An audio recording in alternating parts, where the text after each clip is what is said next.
Hi everybody, I'm James, this is Fred, that's Aram. What do you got there, buddy? We got the SoCal Prep Legends Preview Magazine. This is our football preview magazine. It also includes areas out in the Daily News area, South Bay, Long Beach. It's a pretty good little preview. If you didn't get it in your subscription on Sunday, or you should have got it in your subscription on Sunday, you can pick it up here at our Monrovia office, Whittier office, or the Star News office. But it's a pretty good read, James, on not just our area, but the surrounding areas. And really a lot of work went into this by some of the best prep writers that we are on Southern California. This is our team, yeah. Yeah, you got Fred, you got Aram, you had, Steve Ramirez did one of his final articles before he went over to the news division, Evan Barnes. Turner Fatale, you got Mike Gardaboschio, Dave Thorpe, who was with us not too long ago, and a lot of these people all contributed to this magazine. It's a good read. Go pick it up at one of your local newspaper offices or here at the Monrovia office. And you'll see the graphic down below where the address is for the main building here. Our palatial estate is where you can pick up the magazine, and the ladies up front will be more than happy to help you out. All right, Aram, here we go. Montebello versus St. Paul. St. Paul number 9 in the top 20 this week of all the teams within our area. I think of my number 9 ranking.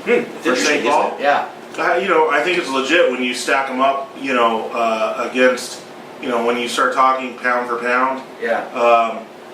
Maybe not, but, when you start stacking them up like, head-to-head style, it's hard to see a lot of the, Arroyos out there who you might have ahead of them beating the St. Paul. And that's what we're going to find out this week when they play a Montebello, just a public school taking on a private school. However, last year, that was a scary game for St. Paul. They get the win 7-6.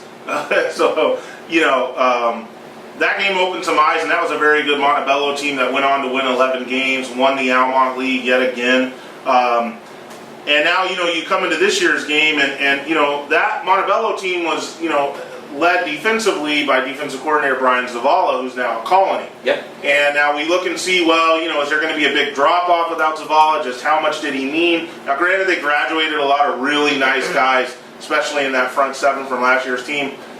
First game without Zavala, they come out and give up 39 points to Garfield last week in a 39-36 loss.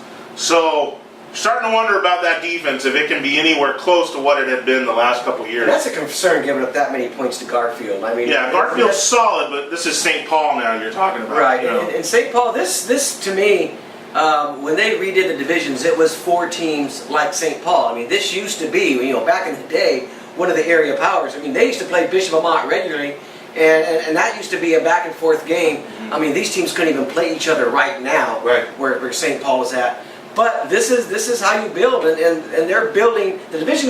Division 6, right? 6, yeah. So Division 6 is one I think that fits them right now where they're at. They can win some of these. They could start to compete for these lower level championships and start building their way back. And there's no reason why a school like St. Paul can't do that. I believe they were D7 last year. Yes. And you look at their record; they were 6-7. Yeah. That's 13 games. They made the semifinals and still didn't finish with a winning record. Right, and they made it to the semifinal. Getting That's in. hard to do. It's all about getting in. Yes. And they're in the tough Angeles League, Right. which is we talked about it. It's going to have St. Francis. You got to win 2 games in that league. Yeah, that's the hardest part. Is getting Where do you get those 2 wins? You're not going to beat St. Francis probably. You're not going to beat Cathedral probably. But do you beat Salesian? Do you beat Harvard Westlake? You hope you beat LaSalle. It's tough. Yeah, but this is they're starting their climb. That's why I put them in the top 10 this week. I think it's totally deserving, and this is a game. They should handle Montebello. James. I mean, I can let you know now where I'm leaning with this game. Well, before we go to predictions, I do want to make one point here.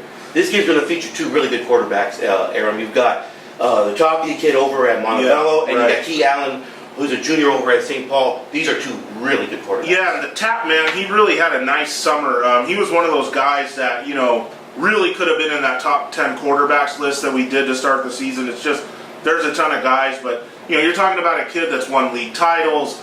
He can move around with his legs. He's got a good arm as well that he showed off this summer. He can get things done. They haven't always been a risk-taking offense. Pete Gonzalez likes to kind of grind. Pete Gonzalez was the former coach of St. Paul, right? Sure. So, I mean, and I believe he won a CIF title there, if I'm not mistaken. It was pretty close. Or had a nice run. Yeah. Maybe I'm wrong about it. We'll have to check our history books on that. But nonetheless, Pete Gonzalez, you know, he likes to grind, but if he doesn't have that kind of defense this year where a grinder type game is going to work for him, then he's going to have to rely on Tapia at quarterback to get things done. You know, I just want to say something about St. Paul. Last week I picked Venice against them, and I got to hear it from St. Paul fans on Twitter after St. Paul rolled 34-10. I thought Venice's speed. You don't want to make predictions this week. You don't want to predict every game. This is why. I didn't think anyone was even looking at that. But they're looking. I thought Venice's speed would give St. Paul problems, but it really did not, apparently. And so, boy, I mean, you know, picking this game, you really have to favor St. Paul, even though it's at Montebello. You got to think they'll point to last year as sort of a scare. I'm not sure Montebello's as good defensively. Tapia's going to have to make plays at QB. St. Paul's going to probably try and come after him. I just think top to bottom, you know, granted, you know, there's not that vast of a difference in terms of divisions. Montebello's D10, this is D6, St. Paul.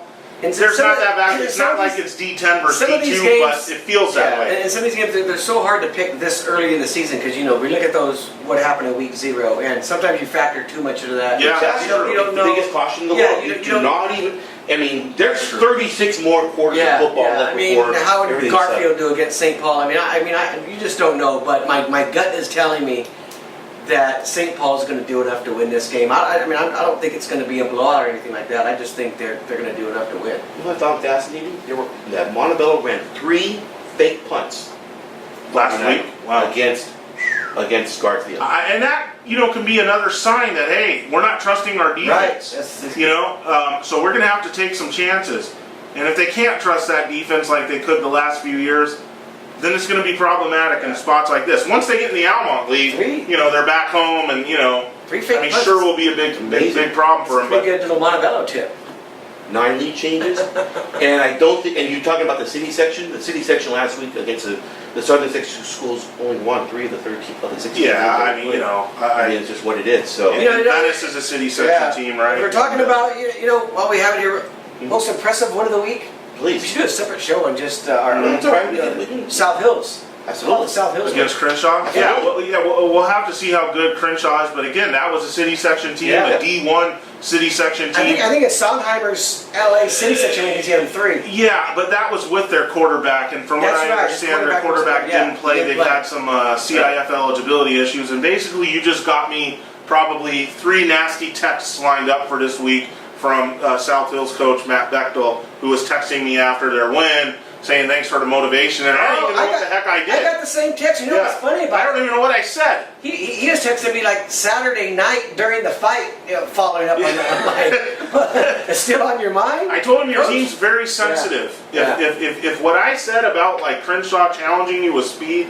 got you motivated, then great. But, you know, you guys might be a little sensitive. So, yeah, that comment, Freddie, probably just got me 3 or 4 texts from Coach Bechtel. That was awesome. I loved the Saturday night. But, yeah, it was a very good win. During the fight text. That was out of the blue. Right. We're going to see how big that win is because Crenshaw plays another West Covina this week. So we're going to find out right away. Yeah. And knowing West Covina's luck, they'll have their QB. Yeah. Well, you know, Crenshaw. And West Covina took one on the chin this past week, but we'll get to them another time. Are you saying that there possibly could be a change? Yeah, Jimmy, for the header for this Montebello St. Paul thing, you might want to say like Montebello St. Paul predictions and a lot more. Yeah, absolutely. We really got off topic here. It's okay. And that's some things that people want folks, this is maybe we do need to do a separate show, Freddie, on Mondays. Yeah, going forward where we kind of wrap up our all right, so there's a lot to talk about. You look at the 3 zones. There's a lot that happened in that first week. So let's just wrap it up. You're taking who in this game? You're taking St. Paul. St. Paul. And Aram, you're taking? Yeah, I almost forgot which game we were talking about. St. Paul. Hey, the conversation just doesn't stop here. It continues on Twitter. It continues on the blog. Make sure you're following Fred and Aram all week long. Friday night, it's Montebello versus St. Paul. We hope that you'll be following it on Twitter and on our Facebook and of course on the blogs as well. Thank you.